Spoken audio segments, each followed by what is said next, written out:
Imagine this.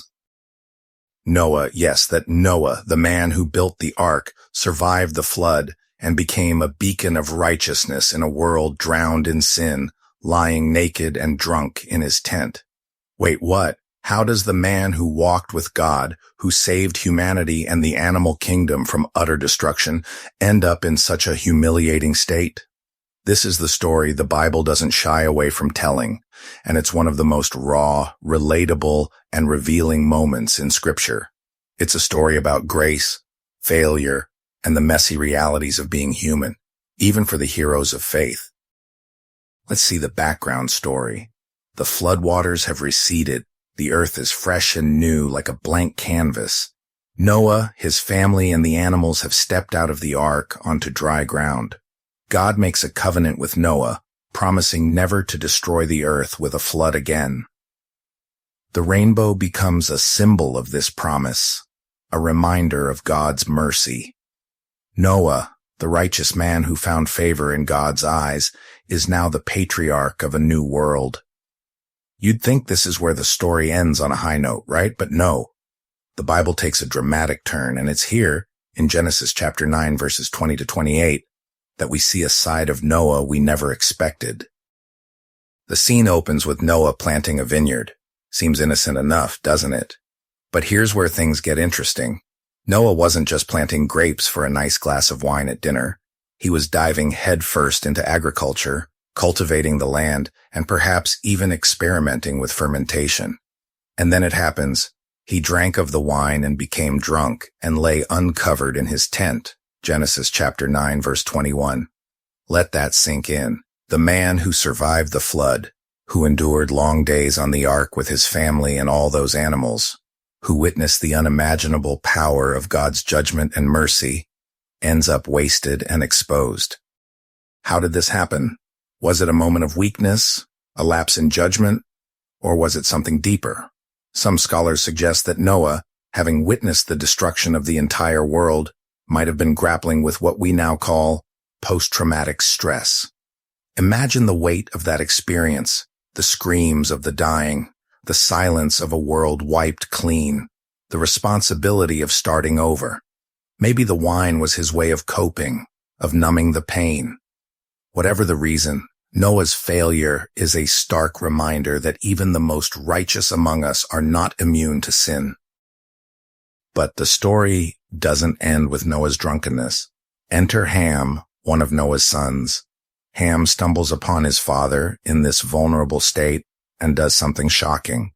Instead of covering his father's nakedness, he goes and tells his brothers, Shem and Japheth. The text doesn't give us all the details, but the implication is clear. Ham dishonored his father. He exposed Noah's shame rather than protecting him. Shem and Japheth, however, responded differently. They take a garment, lay it on their shoulders, and walk backward into the tent to cover their father, careful not to see his nakedness. Genesis chapter 9, verse 23. Their actions are a beautiful picture of honor and respect, even in the face of failure. When Noah wakes up and realizes what has happened, he pronounces a blessing and a curse. He blesses Shem and Japheth for their integrity, but curses Canaan, Ham's son, saying, Cursed be Canaan, a servant of servants he shall be to his brothers. Genesis chapter 9, verse 25. This moment has sparked countless debates and interpretations over the centuries. Why was Canaan cursed for Ham's sin? Some suggest that Canaan may have been involved in the dishonor, or that the curse reflects the broader consequences of sin that ripple through generations. Whatever the case, it's a sobering reminder that our actions, good or bad, have far-reaching effects. So, what do we take away from this story? First, it's a powerful reminder of our humanity. Noah wasn't perfect. He was a man of great faith, but he was also flawed. And yet, God still used him. That's the beauty of grace. It meets us in our mess and lifts us up.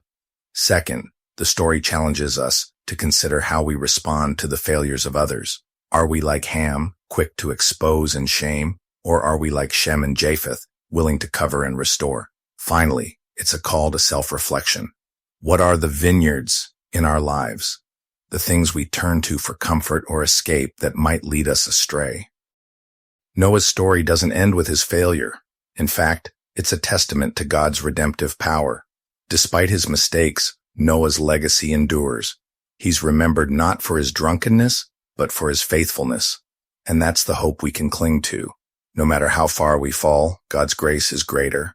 As the Apostle Paul would later write, where sin increased, grace abounded all the more. Romans chapter 5, verse 20. So, the next time you feel like you've messed up beyond repair, remember Noah. Remember that even the heroes of faith had their moments of weakness. And remember that God's story doesn't end with our failures. It's just the beginning of his redemptive work in our lives. Noah got wasted, but God wasn't finished with him. And he's not finished with you either. This is the story of Noah, a story of grace, failure, and redemption. And it's a story that invites us to take a closer look at our own lives, to confront our vulnerabilities, and to embrace the God who meets us in our mess and makes us new. If you're blessed, please like, share, and subscribe to be updated for more faith-filled stories.